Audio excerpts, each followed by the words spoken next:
yung laging hinahanap, yung lagi nating hinahanap na dapat yung neck natin, ganito. Ito yung pinaka-design niya, tingnan mo. Ito pa yung isang pinaka-design. Tapos ang kagandahan, back-to-back yan, back-to-back printed. Ito yung isa, back-to-back printed din yan. Ayan, vintage yung pinakakulay na black na to. Medyo vintage siya. This one is white, this one is black, literal black. Pakita ko sa inyo malapitan. Ito yung pinaka-packaging niya. May pa ganito effect. Tapos ito yung pinaka-inner niya. Diyan ka lang mag-check out. Sa mismong link ko lang ikaw mag-check out para hindi ka malito.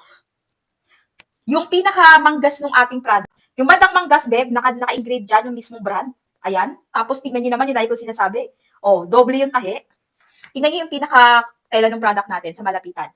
Large yan, pangga. Ganito yung pinakalaman niya. Ayan. Oh. Ganyan yung pinaka-inner ng product natin. May pa-rubbers dyan. Tapos tingnan nyo guys, dobleng-doble ang tahi niya. Okay, tingnan nyo mabuti. Dobleng-doble yung pinakatahi. Okay, ganyan yung pinakatahi ng product ha. Dobleng-doble yan. Baliktaran, dobleng-doble. Makapal, malaki yung pinaka-bandang neck. Oh, rock plan. Ganito yung isang design natin.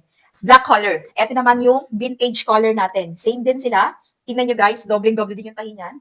Ayan. Tapos ganito. Medyo malamig tong vintage color. Sa bandang manggas, meron din ganyan.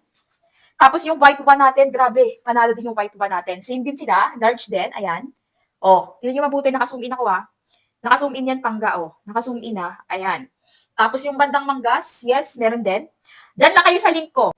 Diyan lang kayo sa link ko mag-check out. Ganyan yung style ng ating t-shirt na to. Sa link ko lang kayo mag-check out para legit nyo makuha yung kung anong design na gusto nyo tsaka yung pinaka-tela.